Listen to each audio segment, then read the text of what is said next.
Hey everyone, Lona Gamer Alex here. Welcome to my game room. Thank you for checking out the video. Please give it a like and subscribe to the channel if you haven't already. I record and upload all of my gaming sessions, and another one is about to begin. So please, come join me.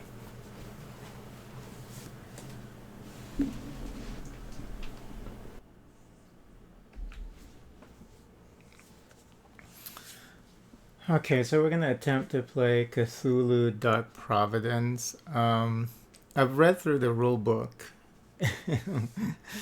and I'll admit that I'm confused. So the rule book actually it teaches you what you can do during your turn, but there's no like it didn't really give you like the flow of how the game works. So I'm gonna try and figure it out as we go.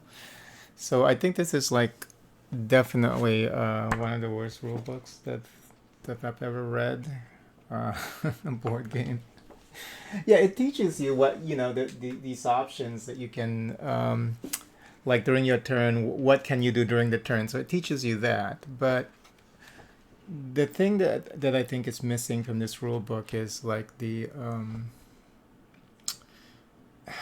give you like a general flow of what this game is about and how it goes and it yeah it's like it's very technical. It's telling you, okay, this is your option, but what is it that I'm trying to accomplish? So there's some stuff missing here. I think what they should have done is like have a mock game, even if it's only like a couple of rounds.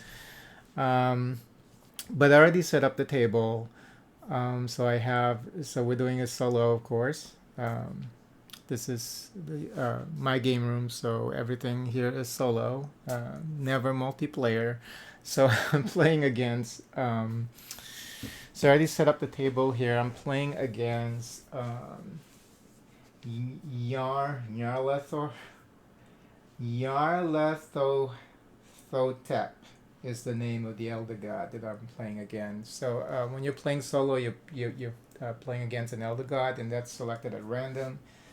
Um, so this is what my understanding of the game is. So you're playing against the Elder God, and the Elder God has two cultists who are on the map, and they're the one doing all these things for the Elder God. So at the end of the game, um, whoever scores the highest is going to win the game, and that's pretty much all that I know. So there are things that you can do with the map. So you have the map of, I think there are 12 cities, right? Yeah, 4 times 3, 12 cities. And that's basically it. I know for multiplayer, if you're playing with other people, the other players actually, your allegiance is hidden, so you don't know if someone is an investigator who is trying to get rid of the elder gods or the cultists, or you can also have players who just happen to be working for the cultists. I think there are like 3 different allegiances, but I'm not gonna further confuse myself. So we're doing solo. So you're playing as an investigator. So I've selected to play Agent Friday because he's the cutest of the bunch.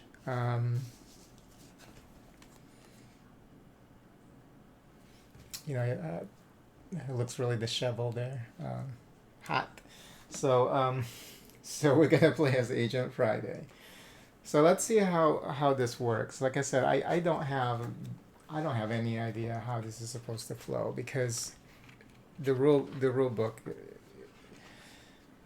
it's not giving me like, yeah, it's just not teaching me the flow of the game. It's just teaching me what I can do during my action, and that's pretty much it.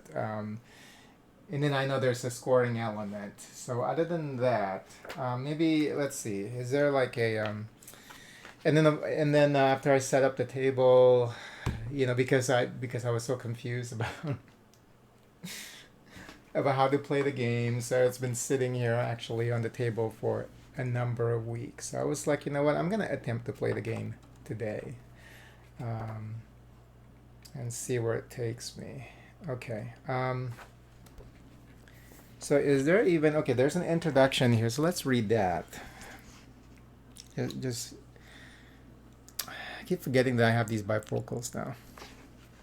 Okay. And for the support of this declaration, with a firm reliance on the protection of divine providence, we mutually pledge to each other our lives, our fortunes, and our sacred honor. It's a USA Declaration of Independence. Is where that quote comes from. Okay, do not think the Elder Ones hold sway in this reality alone. Across the multitude of infinites span realms quite familiar, with all the same nations and peoples who speak all your human languages and dream the same nightmares. The Elder Ones exist across them all. In one such reality, it is a familiar year in a familiar nation, the so-called Great Depression and the ruin it brought to America, an apt time and place to sow discord and division in what would otherwise become a bastion of human civilization. If there is one thing you can count on with humankind, it's selfishness. Greed is universal, and the Elder Ones have ever used it as a mean to turn brother against brother, friend into foe. Offer a man a stepping stool to rise above the rabble, and he'll ignore that it balances atop his neighbor's throat. And the eastern half of that vast continent is a perfect place to foment a second revolution on such dark providence. This realm is a place of shifting loyalties and dark deeds, for corruption to fell powers in an ever-present danger in the nation's most influential cities in this era. Your comrade who has your back may take the opportunity to plant a dagger in it. All is not lost, however. If mankind was without power, the Elder Ones would have no need to lurk unseen. No, they're all too aware of the threat that a united humanity represents, and they need no reminders that even death may die. Okay. I'm laughing because they put that in there, because I think this is from, same people who also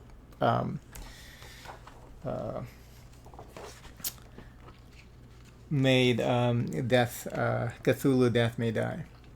So Cthulhu Dark Providence is a competitive game in which 1 to 5 players take on secret roles of investigators, cultists, and dissidents. So those are the three allegiances of either of the two sides in a fight for the destiny of a country on the verge of ruin. Each player's allegiance determines how they score points at the end of the game. However, only a single player wins the game.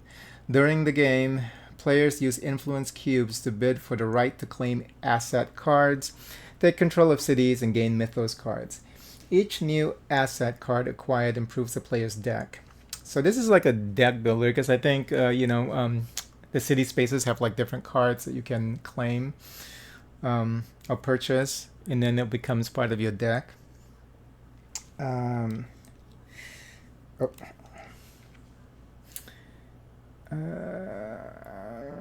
And therefore the resources and actions they can perform during a turn. Trying to keep their allegiance secret and pushing the limits of their agent's sanity, players perform a multitude of actions, swaying recruited agents to their side of the battle, assassinating other players' agents, gathering additional help from powerful mythos cards, locking other players out from claiming cards, and closing and opening gates, among others, to gain victory points. At the end, the player with the fewest VP and any player sharing their allegiance eliminated from the game, any players sharing their allegiance are eliminated from the game, and only the remaining player with most VP wins.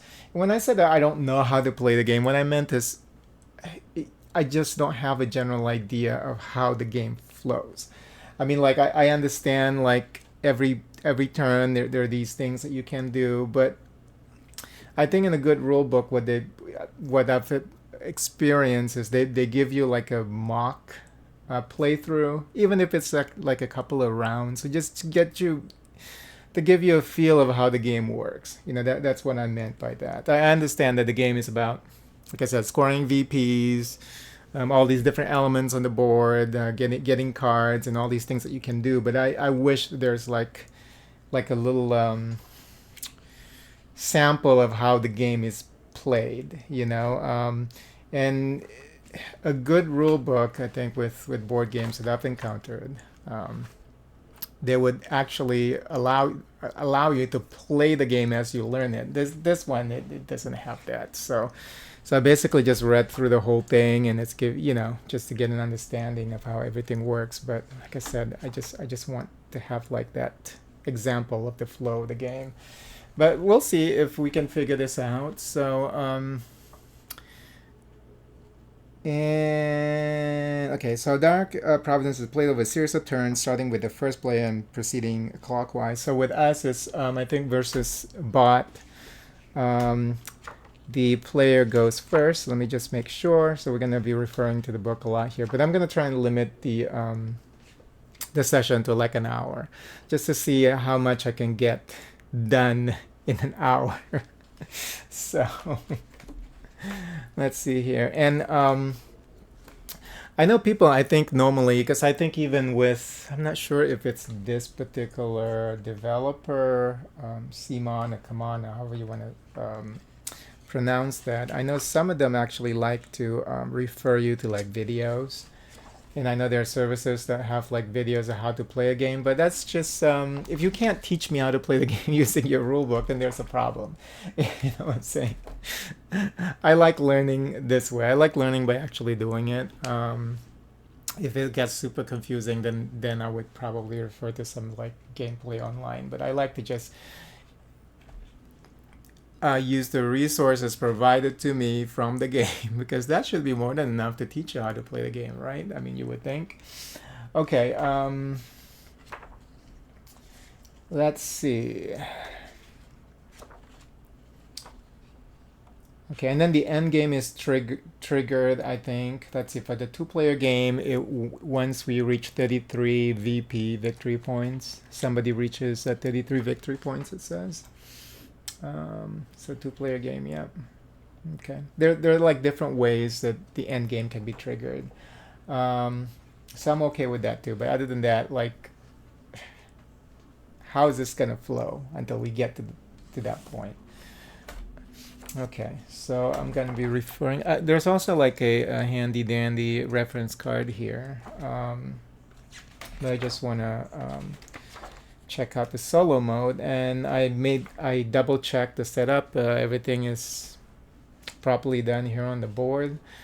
Okay, during solo mode, the player and the elder one take alternate taking turns, and the player plays first. It says let the insanity begin. All the rules of multiplayer game apply to the player during solo mode with the following exception. So ignore any part that would interact with another player's hand, deck, or discard pile.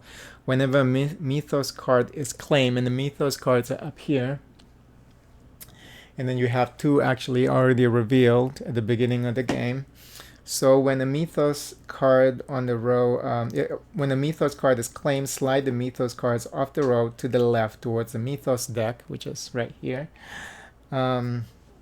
Taking the slot of the card claim, if possible. If the mythos row is ever depleted, immediately add a mythos card to the row. So that's the only thing I have to remember as a solo player. Okay, so I'm going to go back to the solo portion of the multiplayer portion of this rule book. So it says that actions may... okay. Yeah, I mean, like, even like when you're reading through this... okay, hold on. Perform 2 actions plus any number of free actions that they may have. So that's what you do during your turn. So places any cards used to perform actions in the discard pile of their dashboard. So the discard pile is right here. This is my little dashboard here. Draws cards from the top of their deck until they reach 5 cards. So you always have 5 cards in your hand. Okay, if a player cannot draw a card because their deck has been depleted, they shuffle their discard pile to create a new deck and continue to draw cards until they reach their hand size. Okay. Then once a player's turn ends, the next player in clockwise order takes their turn. Play continues this way until the endgame triggers occurs, at which point scoring takes place. So, free action. So since I begin first, so let me see what I can do here.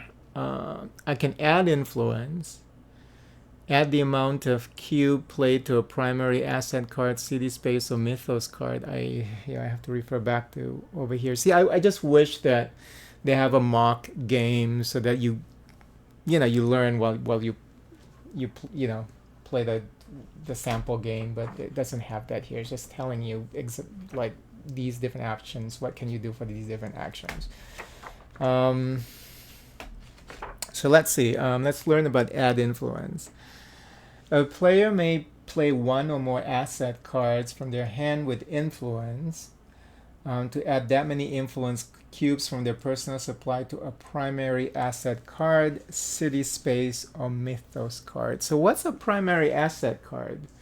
What is that?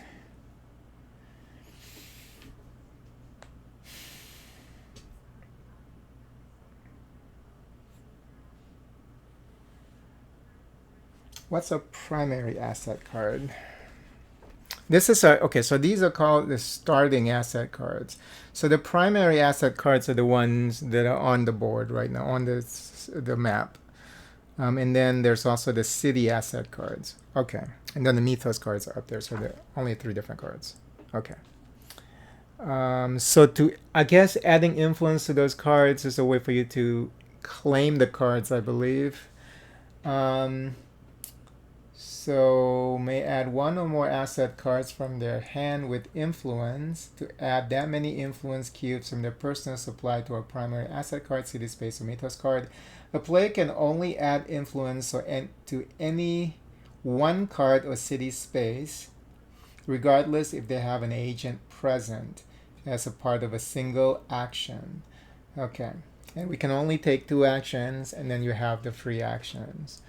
There is no limit to the number of influence cubes that can be added to a card or city space. Players cannot deliberately play more cards than needed. I think the reason why they pointed that out, I think this got pointed out a couple of times, is because they don't want people to get rid of cards that are useless just to get rid of them. So you can shuffle your discard pile so you can get better cards. The only time players can add fewer influence cubes than the number indicated if they play a card with 2 and they only have 1 available in their personal supply. Okay, so my personal supply is over here, and you only start with, I believe, 6 of those influence cubes. Let me make sure that we're supposed to start with 6. Like I said, I think I've already double checked this. Everything should be correct.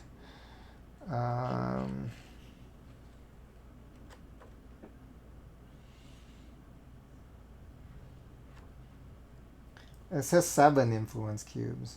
1, 2, 3, 4, 5, 6. But in these pictures, there are only 6. Hold on. Choose color. Takes its corresponding agent board control and 7 influence cubes. So why do I only have 6? Am I supposed to have 7? There's probably a reason why I only have 6. Because even in these pictures, actually, it's showing that people only have 6. So where's the 7th cube? I think, because the 7th cube, I think, goes into the track, if I'm not mistaken. Let me see.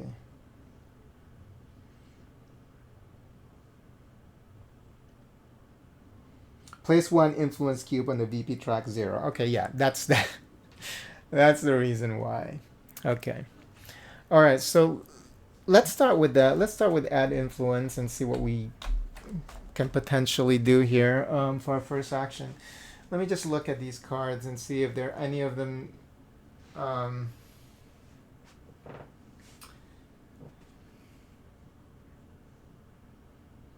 If any one of them actually looks interesting to me, because it's all about building your deck so that you can get points on the VP. And then there's also the influence here, the influence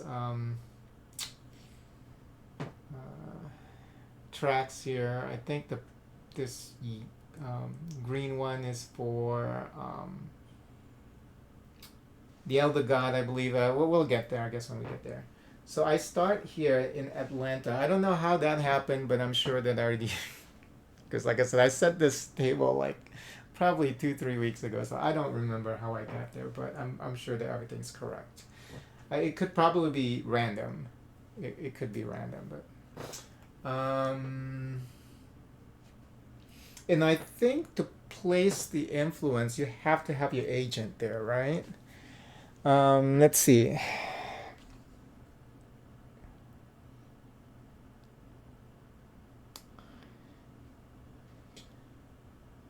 Okay, to any one card or city space, regardless if they have an agent present.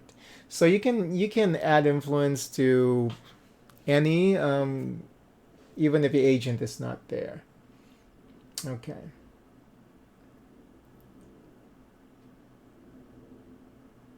Any one card or city space. Okay.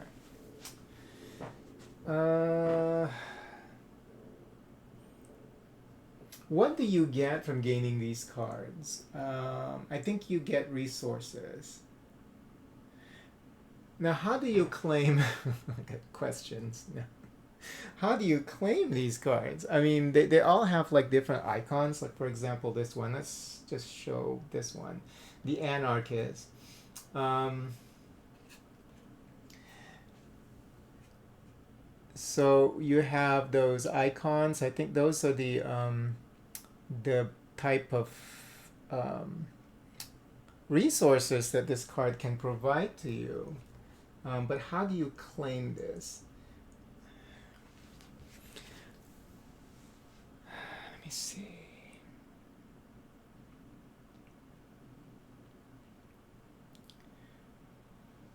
Oh, I think the whole influence thing I think is just you place the influence there, and then but you because you can't place influence and then claim immediately during the same turn, I believe. Um, so you just claiming a stake on that card, and then whoever has the most influence, I think, gets to then use the claim. I'm trying to remember um, the rule book here. Let me see. So yeah, just adding an influence, and it doesn't matter. It says right as long as you can add influence to any card. There's no limit to the number of influence cube that can be added. Okay.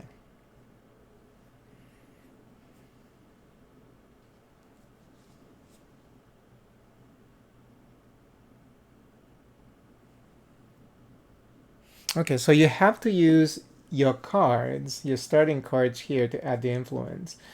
Um, as long as it has the influence icon though. So maybe I should use this one. But there's also an action there. Place or remove a lock, it says, for this particular one. So I think the action is a free action. Um,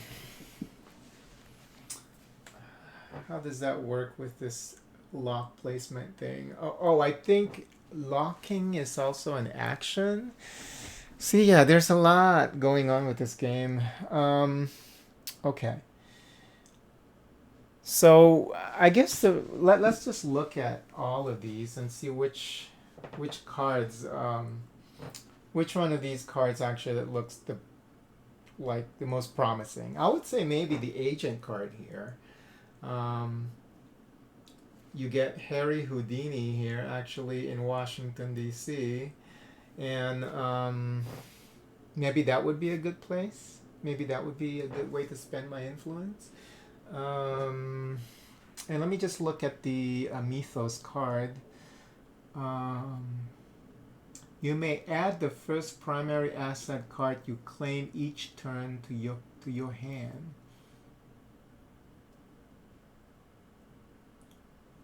Wow, that's pretty good. So if you claim, maybe this should be what we should claim first, the Yogg Sothoth Mythos card.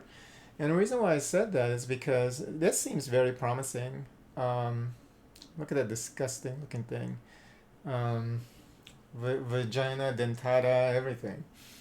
Um, so you may add the first primary asset card you claim each turn to your hand.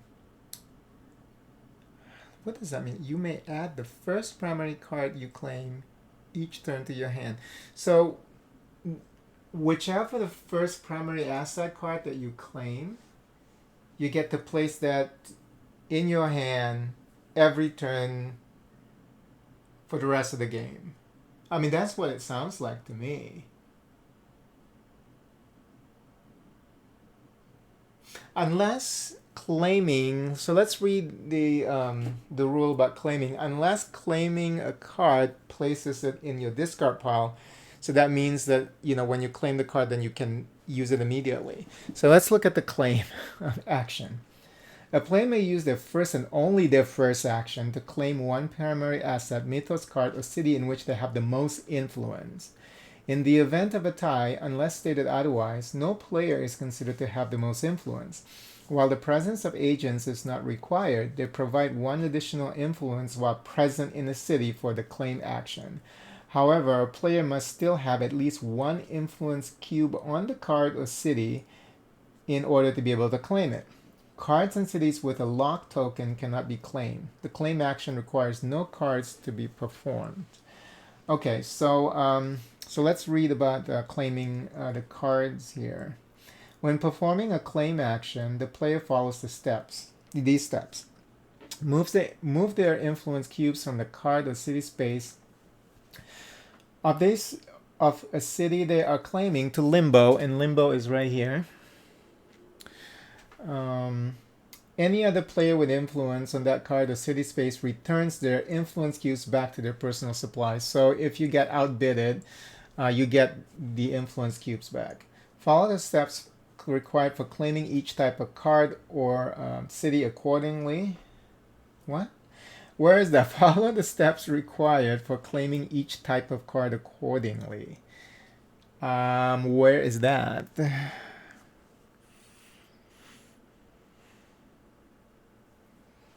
Maybe it's right here, claiming a city, claiming a mythos. So yeah.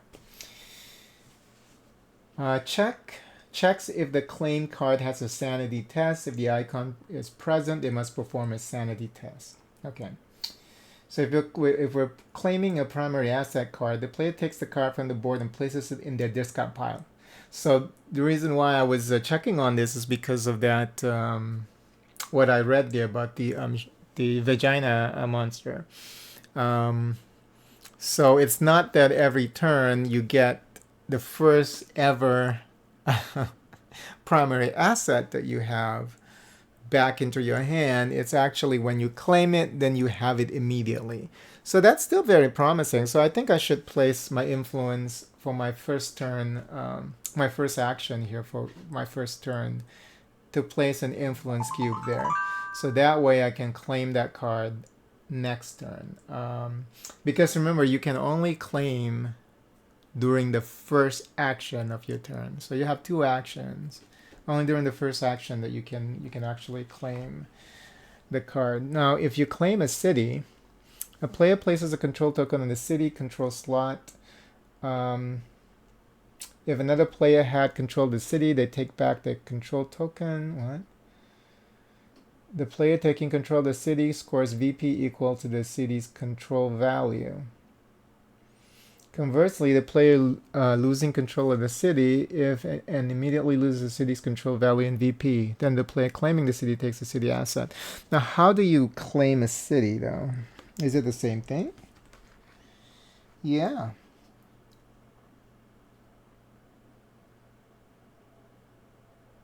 You claim a city the same way?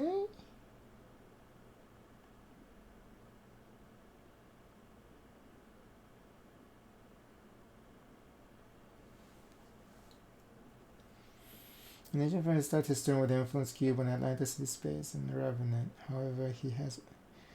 okay.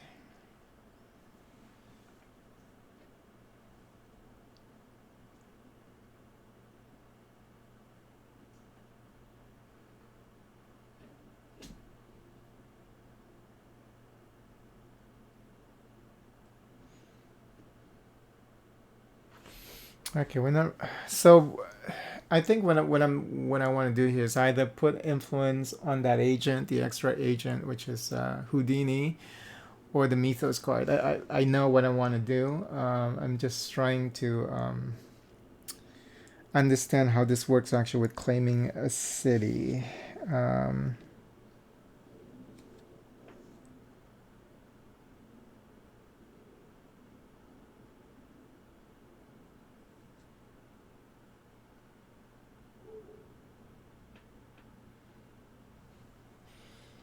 Oh, I see. You place a token there. Okay.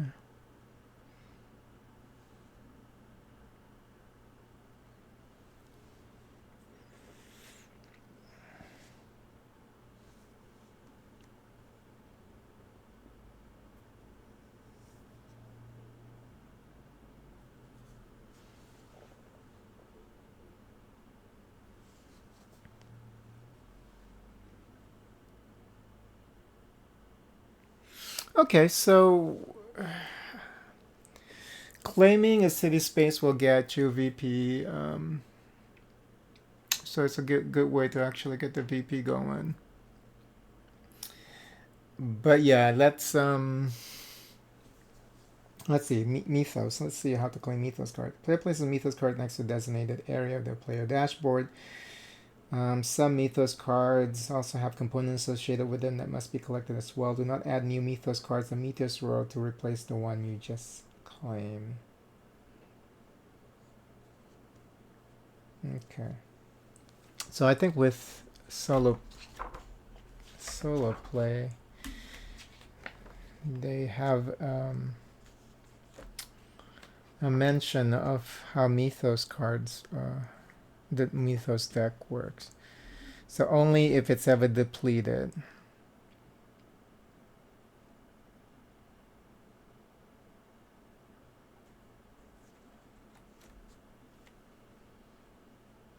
So you will always have one, but looks like it says never replace the Mythos card in the multiplayer. I don't know, maybe something else would trigger the Mythos cards to be drawn. I don't remember, to be honest. But okay, so my first action, then let me just do that. On my second action, I can still add influence somewhere else, but I guess I'm thinking I'm not even gonna look at the cultist, because I guess we'll just learn if that's my action is gonna get overwritten by them. I guess that's a good way to learn. So I'm just gonna say I'm gonna focus on what I can do, since I'm still learning the game. So I'm gonna use this card, which is a shame because this card actually also has the ability to remove locks, but that thing is locked right now. So I'm gonna use this card to spend one influence on the YosUki Mythos card. Okay, so this is gonna go to my discard pile. Probably face down. Okay. All right.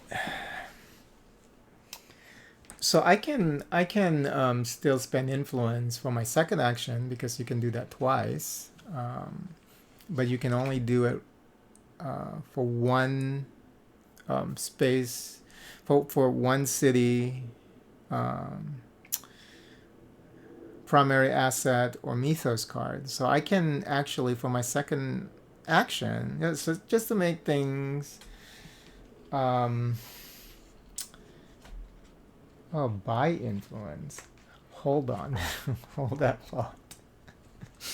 Okay, so that's add influence. So we'll just go through the cheat sheet actually and just maybe learn that way. Claim, I cannot claim because I already used my first action to add influence on that Mythos card. The other thing that you can do during your turn is retrieve influence. Retrieve the same amount of influence played from your primary asset cards, city spaces, Mythos cards, or limbo in any combination. Okay, so I take it, retrieving it from limbo, but we don't have anything in limbo right now. When that happens, we'll look at the rule book for clarification. Travel, move agents by playing the necessary amount of goal on their, I think it's a goal bar icon on the routes they move through. Okay, so some of these some of these cards have like these goal bars. I guess that's just to represent money. Um,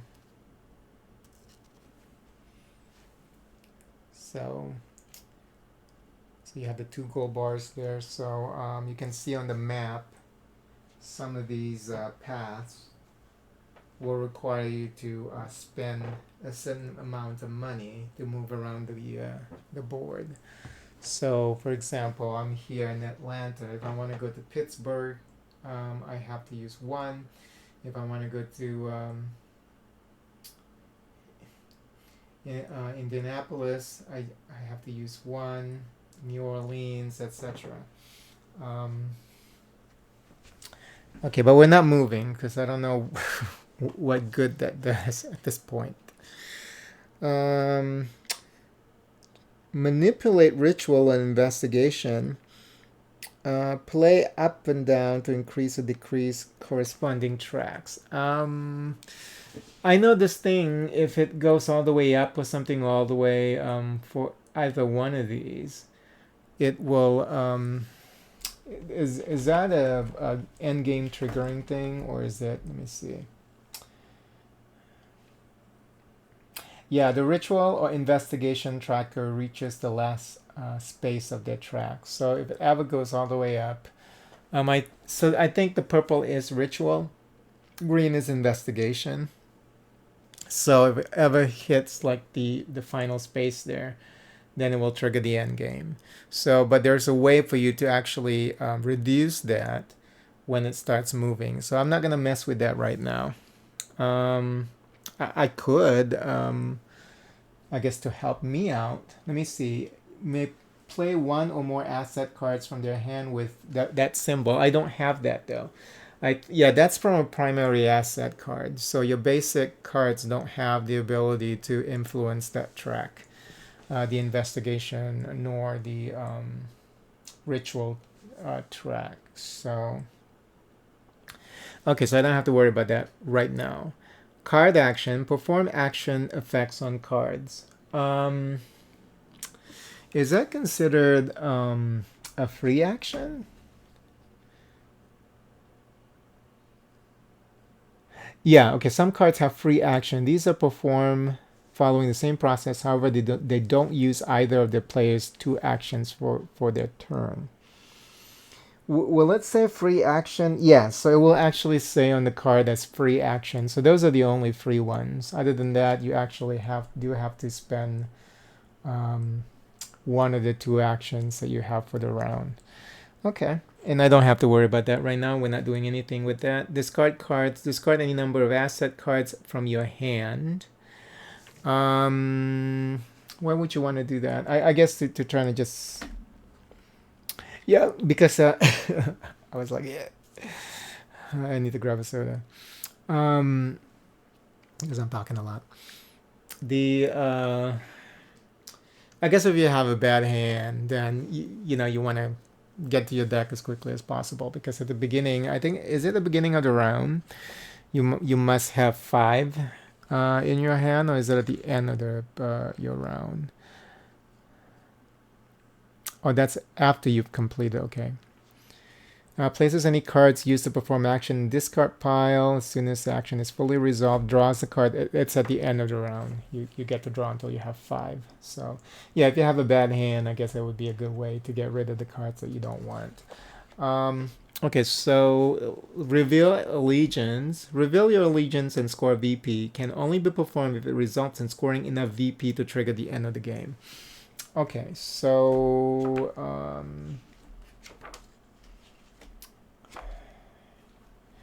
a player can only take this action if their allegiance isn't revealed yet, and only if the result in them having enough VP to trigger the end game based on the player count. So if I have like 30, how many points do you have for revealing your allegiance though?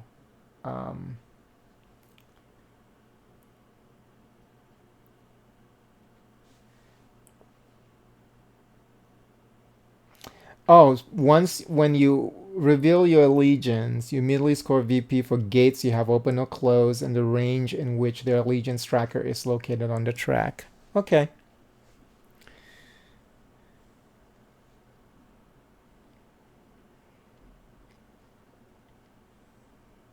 This player does not score VP for these a second time. Okay.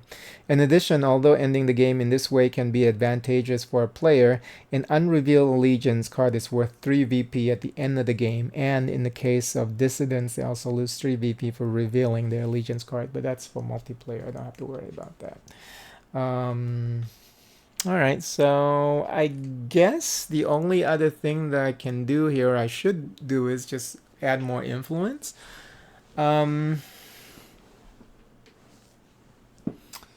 So I'm going to use this card.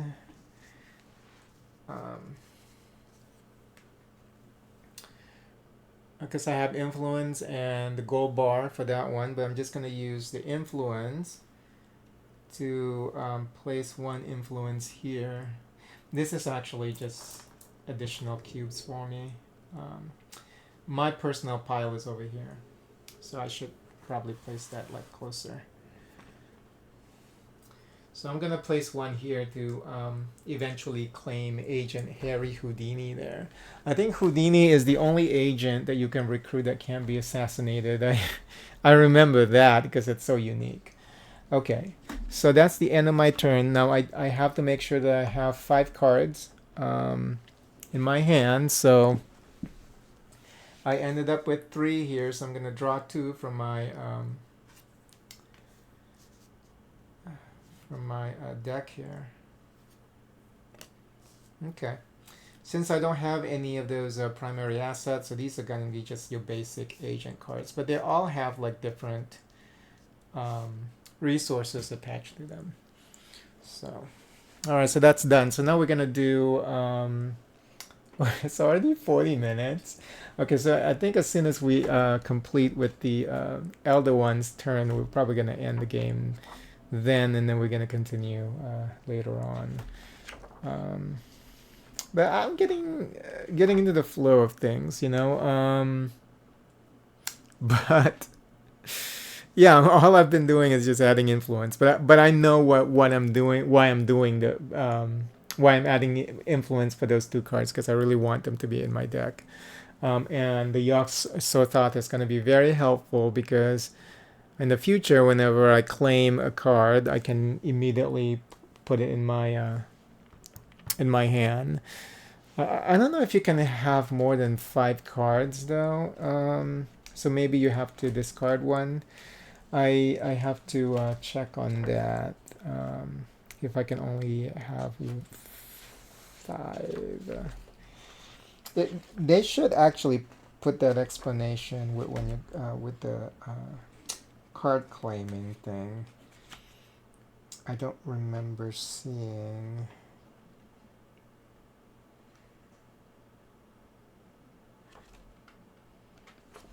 Looks like they say that you can't have more than 6 agents to recruit. There's that.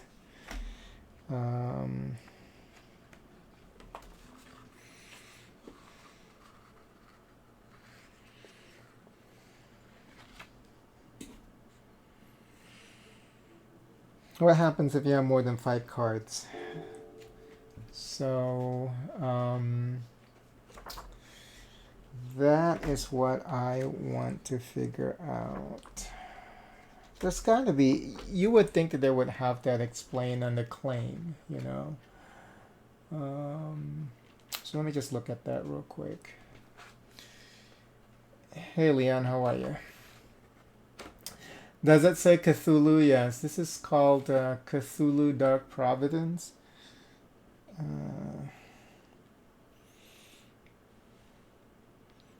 Let's see, claiming a primary asset. So it should be here.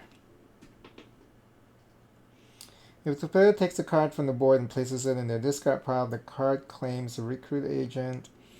Then the player places the recruit agent in the same space in which the agent was claimed.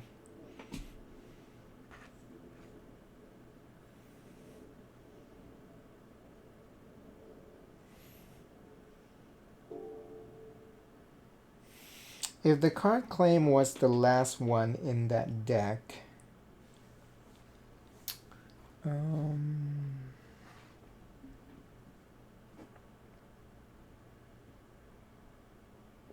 the player increases the ritual track by 2 and add 1 mythos card from them. Oh. If they reveal next card in the city of any, if the card reveal is an agent, place the corresponding. Okay, if the card claim was the last one, you get to increase the ritual track by 2 and then add one mythos card from the. Okay, so that's interesting. But where is it?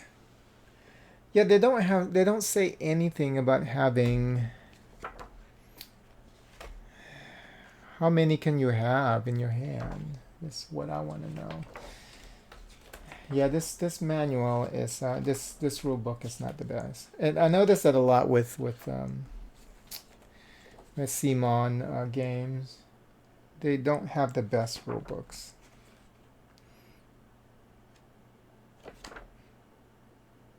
And of course, there's no FAQs.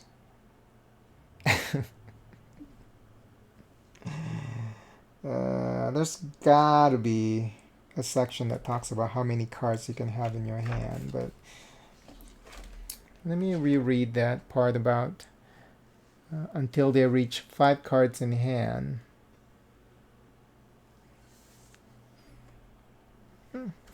And this is all because of this Yog Sothoth ability. You may add the first primary asset cards you claim each turn to your hand. So yeah. So I take it that there's no maximum that you can have in your hand. It's just that if you don't have 5, you have to make sure that you at least have 5. I'll just take it that way, because a lot of these board games, sometimes you have to take it like face value. If they don't explain it, then you just have to assume that that's the case. But you would think that they would make this very clear.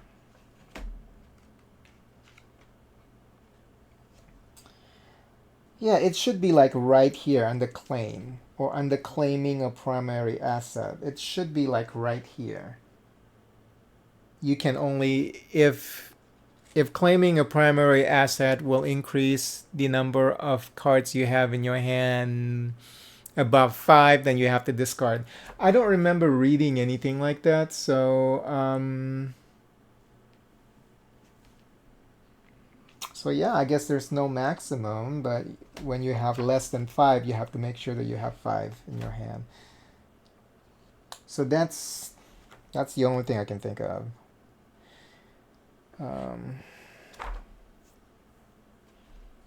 Okay. I'm doing all right.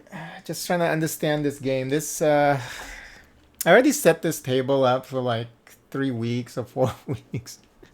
For a while, I read the rule book for the game, and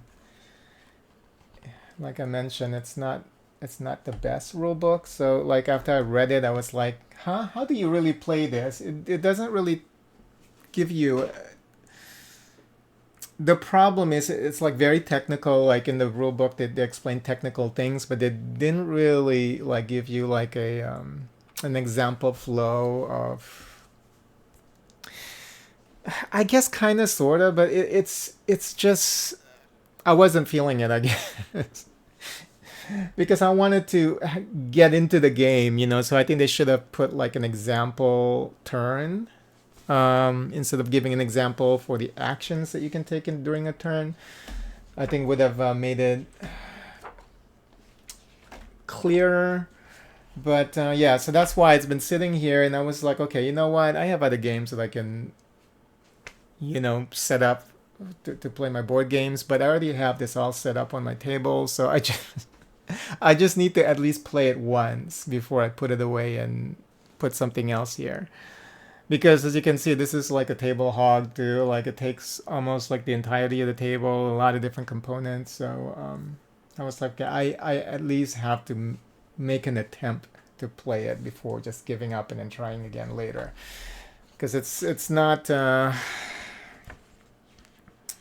That's a problem with these physical board games. With video games, you boot it up, and if you're not feeling it, you're just like, okay, just hit close. With these physical board games, you're just like, oh gosh, I have to put all these things away, and so might as well, if I'm not feeling it, just at least make an attempt. But we're getting there though. So, all right, let's go to the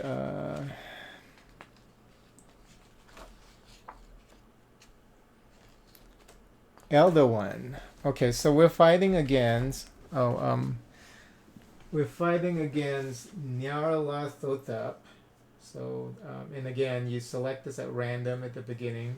I think there are a total of 6, maybe 6 elder gods. So we got a lot of these are like inspired by the female form. So Nyarlathotep. The Elder One goal is immediately wins once 5 or more gates are open. Oh, that's crazy. Immediately wins.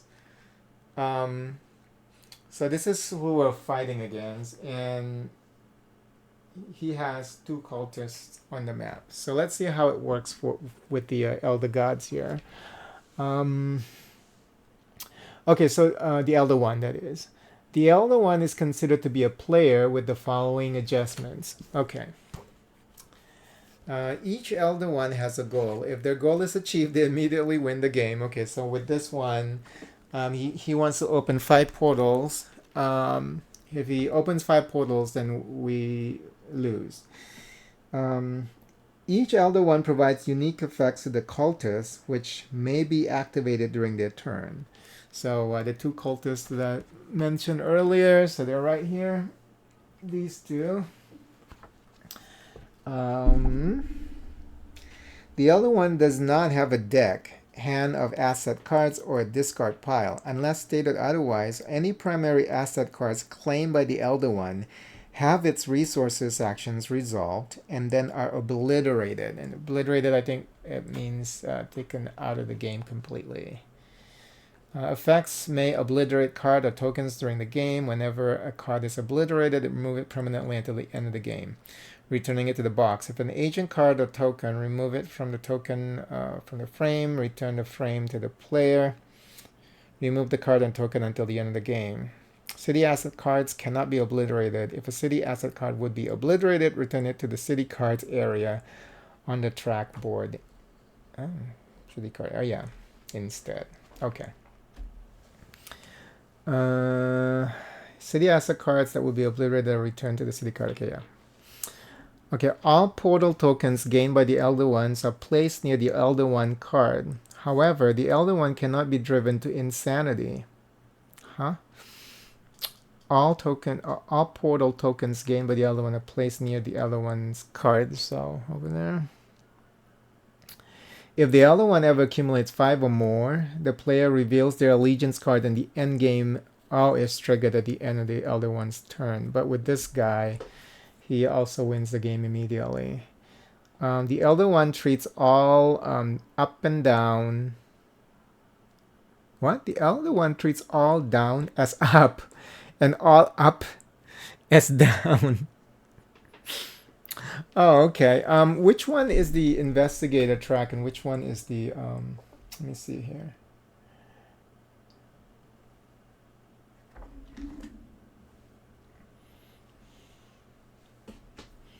Okay, so the purple is the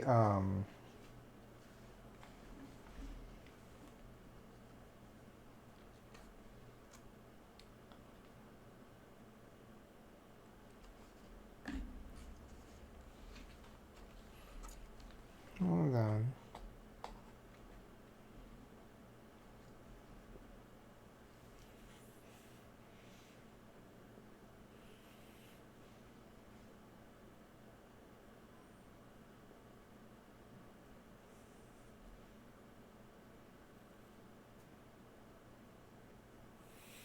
So the green is ritual and the purple is investigation. Why couldn't they make this very clear? Because I like how it says ritual and investigation tracks, but they don't really tell you which one is which. Oh, it's right here, trackboard. B is investigation. Okay, C is ritual. So so the elder god, the elder one treats all of the ritual down indicator as up, and all up indicator for investigation as down. Okay, that makes sense. Okay, cultists are considered the Elder One's main agents and follow these special rules. Considered to be an allegiance card of the Elder One. The card begins on their unrevealed side, and a flip to their revealed side, the corresponding cultist is assassinated. Okay, so I'm not gonna read through that. Let's go to the actual turn here for the Elder One. Takes its turn by revealing the top card of the cultist behavior deck and resolving it. Each card has a line for each cultist, indicating the actions the corresponding cultist attempts to perform. Once the card is fully resolved, the Elder One turn ends. If any action cannot be performed, the action fails, and the cultist performs a travel action instead. Okay. It's not complicated at all, it sounds like. So this is the what do they call it? The behavior deck. Behavior, yeah, cultist behavior deck. And then they say that each of the Elder One has like different things that they do with these two cultists. So which Nyarlathotep, cultist 1 moves to the first city with a dormant gate that is neither closed nor open. And then cultist 2, portal in its city as though it has 2 more otherwise up. Okay, I don't know what that means, but we'll figure that out. All right, so let's look at the behavior deck here that we got from the deck. Okay, cultist 1 claims a city, adds influence to an available mythos arc. Okay, this is really funny because I wanted that mythos card, and so see, I mean, the game is already gonna mess with me. So now I can't claim that my next turn because now I have to compete with this cultist. So claims a city, but he can't claim a city because he doesn't have any influence, right? So I guess, and if you cannot resolve something, let me see, what does it say?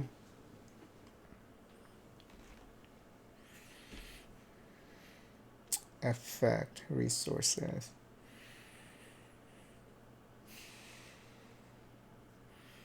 If a cultist is required to add more influence than they have to a card or city space, they add all they have. If they have none, they instead retrieve all their influence from limbo. Okay.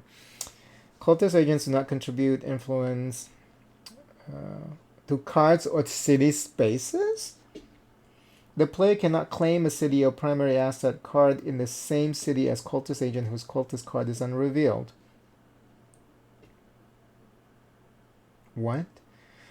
The player cannot claim a city or primary asset card in the same city as a cultist agent whose cultist card is unrevealed. So wherever they land, we cannot claim the cards on them, or the city even if it's unrevealed. That's kind of crazy. Any VP scored by cultists is considered to be an Elder One VP. Unlike the player score, any VP acquired by Elder One is immediately scored. This also means the Elder One begins the game already with 6 VP, 3 for each unrevealed. What?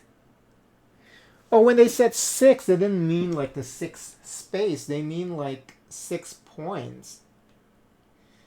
Wow. Okay. All right.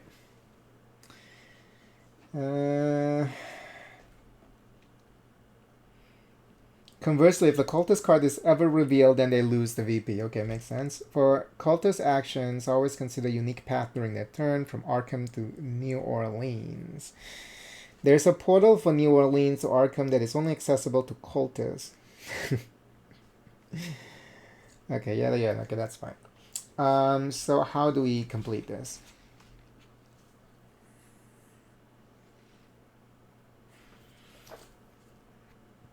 Okay, so it says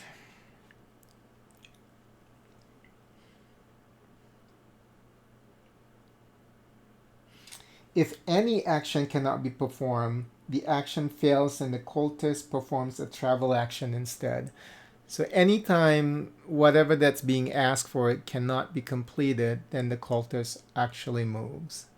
So I guess if it's asking the cultist to do two things, if the first thing can't be done, then he moves one space, and then you attempt to do the second action.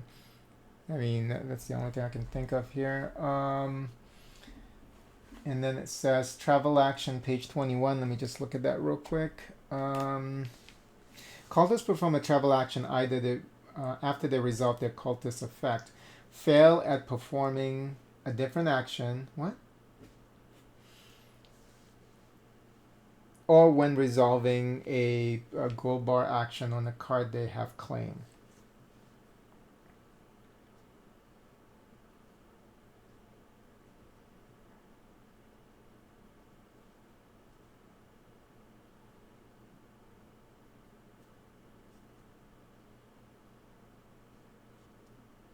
Okay, this is where it gets confusing because they also have like things that they can do on their own cards. So which do they have to do all of these things?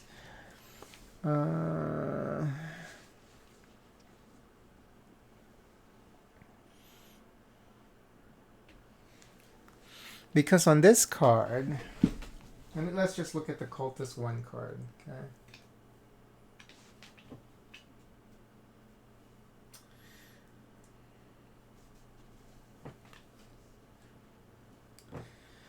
So it says, unreveal, you cannot claim the city in which this cultist is present. Oh, okay. No, oh, that's all that they actually say here. But on the actual Elder 1 card, there's some things. It says cultist effects. So which one do we take care of first?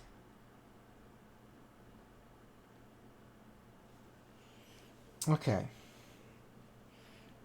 So let's read this slowly because, okay, so the cultist effects are listed on the Elder 1's card.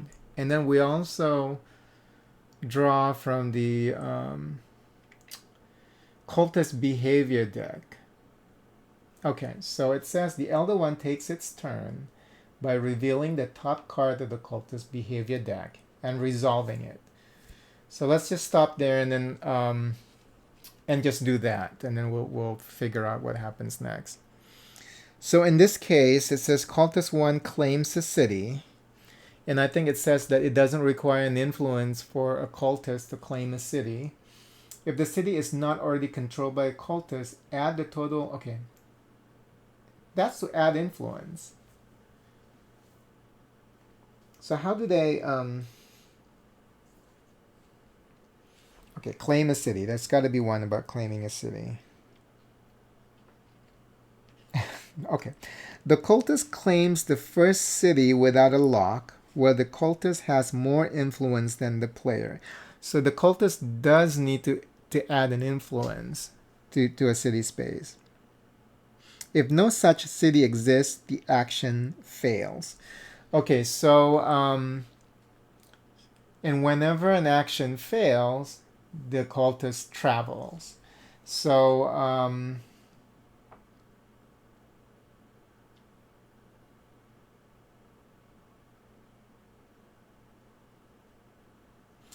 it's just that I need to check this cultist effect thing.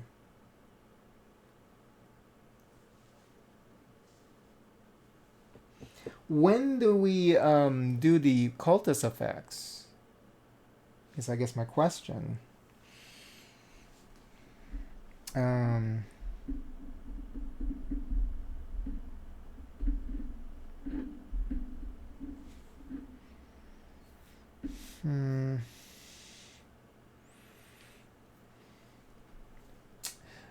Okay, and it's been an hour, so let's see if I can get this. Let's just take care of cultist 1, and then we're gonna stop.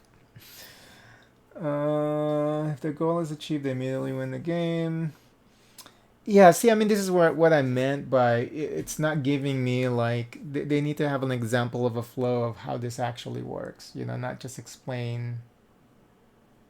Like this is what this means, this action means, this is what this action means. Just give me an actual example of how everything works.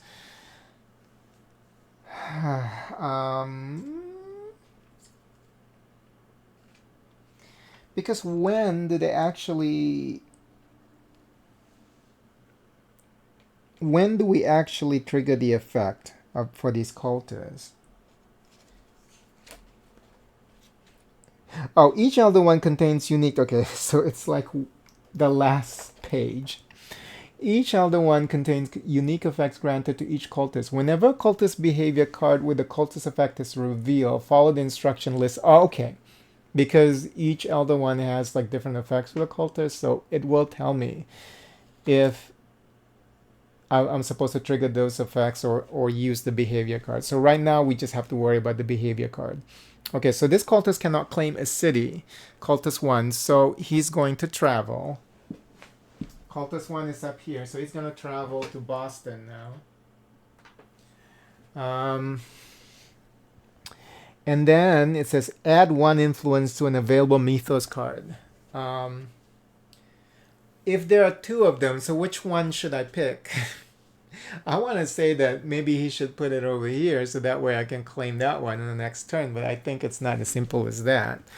When adding influence to a mythos card, let's see what it says. So there's an instruction on that. Add the total influence of the cultist behavior card and respective cultist card to the first card in the mythos row without cultist influence. If all mythos cards have cultist influence, add influence to the first mythos cards without influence of the cultist taking the action. If all mythos cards have influence on the respective cultists, add the influence to the first mythos card. Okay, so in this case, it says the first one in the row. And then it says 1 plus whatever. That's crazy. So this cultist actually has 2 influence here. Oh, and then they don't get just 6 influence. They have like unlimited, correct? Let's see. Which is kind of crazy. Let's see. Choose 2 of the unselected colors to represent the cultists, and take their respective frames, influence cubes, and control tokens. Place 1 cultist token in each frame and influence cubes and control tokens next to corresponding. Yeah, I don't think they have a limit. Do they? Do they also start with... Because isn't there like they said something about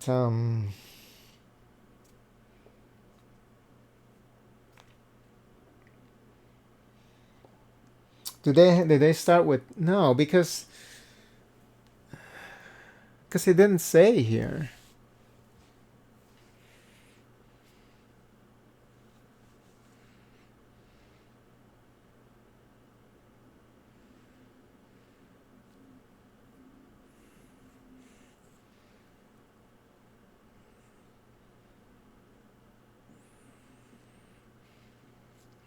But I saw something about adding influence to primary. Yeah, they don't. Yeah, I don't think they have to worry about their influence pool. So until I get to that, I guess, if it ever comes to that. Okay, that's fine. So he's actually going to add 3 here, which is ridiculous. Because now I can't claim that card anymore, this mythos card, because this cultist actually has the most influence over this card. So for me to be able to claim that card, I have to add 3 more influence to it. Okay. And then for cultist 2, it says open the portal. Shit. Okay, so open a portal. I think it's what that means. Let me see. open the gate. If the gate has neither been closed nor open, and in the combined total of strength on the cultist behavior card, the corresponding cultist card on the cultist agent present in the city matches or exceed. Oh, they do have to do the gate value thing. Agent presents, okay. If for any reason the cultist cannot open the gate, the action fails. Okay, so where is the cultist is over here. The second cultist is over here. And for him to open this gate, he needs... How do we look at that? Let me see.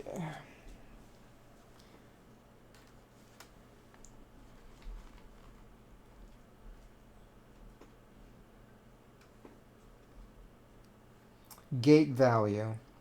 Matches or exceed. Okay, how do we... Let me see here.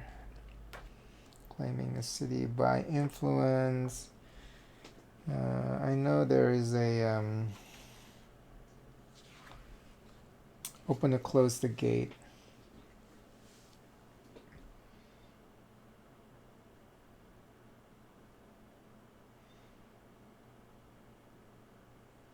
Okay. So the gate value is showing as the VP.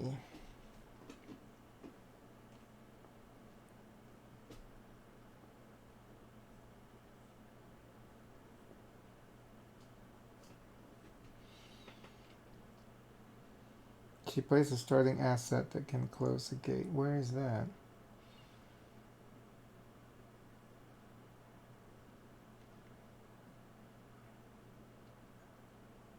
Oh, okay. 2 cards from her hand, add 3, and agent 1 for a total of 4. Matching the gate, she proceeds to place 1 gate token, close side up. Okay. And then,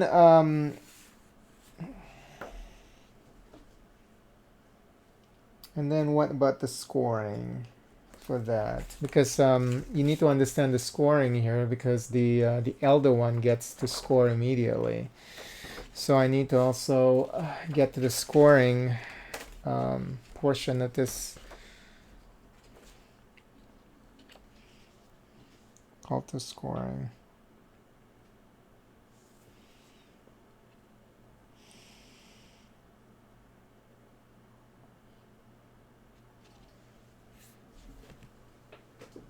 Okay, St. Louis has 5 VP, is that true? Yes. Okay, so the VP and also the gate value is both the same, huh? Okay, let's see here. Okay. So that means that this cultist is able to open this gate because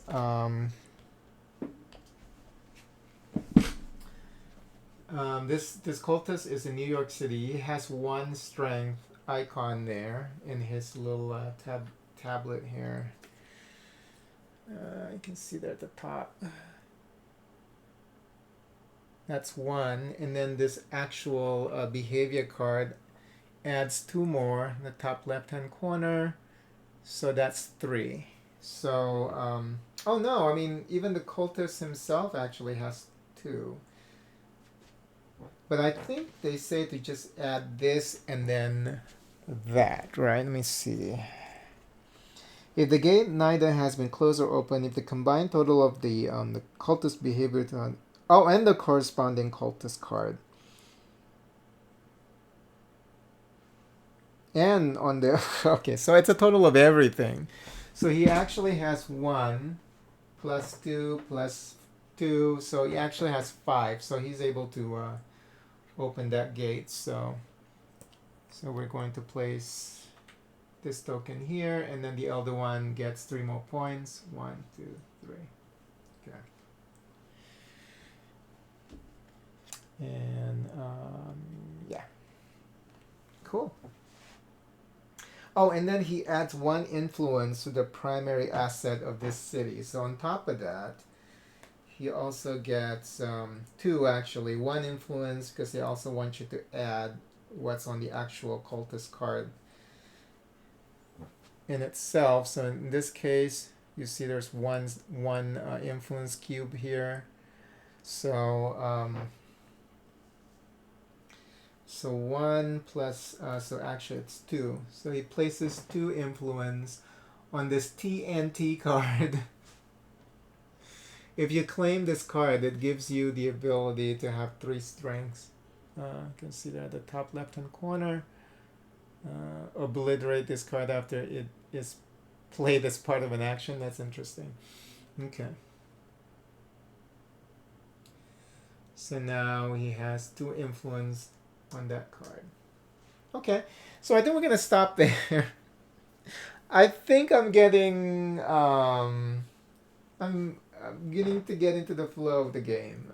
But it took us about an hour to just trying to understand the basics of what we're doing. But I think I'm getting it now. And the AI or the bot or Automa, I think is what they're called for board games, is pretty simple, but it's interesting. Because they're able to do a lot. Like, and then they're able to stop me from being able to get this card on the next on my next turn, because that would have been mine. If the first cultist didn't put any influence on this card, I would have been able to claim this. And this is a really powerful card. And like I said, if usually when you gain a card from any of these spaces, they go into your discard pile. So you don't even get access to them until you shuffle you get to shuffle the discard pile and then draw your 5 cards. So so it's able to stop me, which is kind of funny because I thought I was when I was placing this here earlier during the session, I was like, okay, yeah, there's no way. I said it would be funny if they stopped me from being able to get the card, but looks like I should be able to gain Harry Houdini next turn. So we'll continue playing the game maybe later tonight. So yeah, I can see this as being fun now because I like this whole the 2 cultists like running around doing shit for this elder god. I'm feeling it now. I'm really feeling the game. You're last. You need a refresher course. Basically with this game, if well, I mean, you basically stop by like halfway into me attempting to play the game, but basically this is a deck builder. You start off with basic cards for your and it's all of the cards that you have in your deck are these basic agent cards. You have like multiple characters. I selected this Agent Friday because he's the most disheveled, closest to being handsome looking character in the whole game. And he got the stubble, so I can't say no to stubble. So you have a basic deck, and as you play the game, you're trying to claim all these different cards from these city spaces. That's gonna help you make your deck better. You have a basic understanding of that. You play these deck builders on Steam, right, or in video games. So it's a deck building game, and then basically the way that you win this is you have to score. At the end of the game, whoever has the best score wins the game. And then there are certain things that happen that can trigger the end game. So so you're just gonna do the best that you can to claim cities. Try and I think claiming cities gets you victory points. And with a solo game, you're fighting against an elder god. This game is also playable with like up to 4 people, I believe, and it's and if you're playing with other people, the other players don't know your allegiance. So you, which I thought was interesting. I almost didn't pick up the game because of that, but then when I read about the solo mode, I was like, okay, you know what, I'm sold. Because but you can only play as an agent when you're playing solo, investigator, that is. So it's you versus the elder gods or the elder ones. And when you're playing with other players, you don't play against the elder ones. So I thought, the solo mode was actually good enough for this game to not worry too much about missing out on playing with other players. Because in my lifetime, I don't think I'll ever be able to play this with other people. But if you play with other players, you play against dissidents, and some people are actually cultists. So it's interesting. I mean, it's almost the same, but like in solo mode, it's just you as an investigator versus the elder one. So the elder one's running around with their cultists doing shit, trying to score points. So yeah, that's the basic of the game. It's just a deck builder basically, and then doing things will nab you points, and whoever gets the highest point at the end of the game wins. And then for you to trigger the end game, certain things have to happen. For example, let's look at the end game, just the different things that will trigger the end game. One, in a two-player game, whenever somebody hits like 33 points, then they actually show it on the track. Then the end game is triggered. I think at the end game you only have one more round, and then the game is over. Or a player gains their third sanity and reveals their allegiance. So if they reveal their allegiance, that's the end game. A main agent is assassinated. If one of these trackers go all the way to the top, or the deep one's primary asset card action is played and all 8 deep ones are in play. What?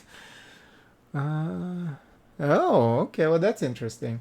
But yeah, so you just keep playing until one of those things happen, and then it's the game will end. And then just different ways of scoring as you're playing. So claiming city spaces, getting better cards, so you can do more things. Let me see here. I know it sounds very confusing. I was confused when I read this rule book. That's for damn sure. But I'm feeling it now. I'm feeling it. So we'll play some more later tonight. So, but anyway, thanks for being here. I'll probably be back in a bit to play a video game instead. But thanks for being here. Probably back in about a half hour.